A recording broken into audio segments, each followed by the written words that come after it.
Gabriel Martinelli সম্ভবত নিজের ক্যারিয়ারের সেরা হাইলাইটসটা পেয়ে গেলেন ইনজুরি টাইমের একদম শেষ মুহূর্তে। জাপানের বিপক্ষে সেই রুদ্ধশ্বাস একটা মুহূর্ত, সেই মুহূর্ত যাতে করে আরও একবার হেক্সা জয়ের স্বপ্ন জ্বলে উঠল ব্রাজিলের।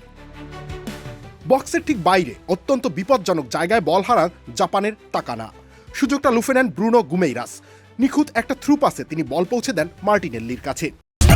চিয়ার আপের রিফ্রেশিং স্বাদে সবার মুখে হাসি ছড়াবে। চিয়ার আপ ছড়ায় হ্যাপিনেস।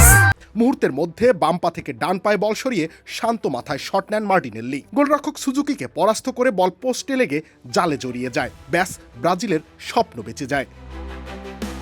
এই ব্রাজিলের বিপক্ষেই প্রথমার্ধে 1-0 গোলের লিড নিয়ে মাঠ ছেড়েছিল জাপান, কিন্তু দ্বিতীয়ার্ধে ব্রাজিল ছিল অন্য জাতের, অন্য মানের। একের পর এক আক্রমণে জাপানের রক্ষণভাগ কেঁপে ওঠে, আর এর শেষটা হয় মার্টিনেল্লির অসামান্য এক গোল দিয়ে। 2-1 গোলে জিতে ব্রাজিল চলে গেল রাউন্ড অফ 16-এ। রবিউল ইসলাম রনি, খেলা 71।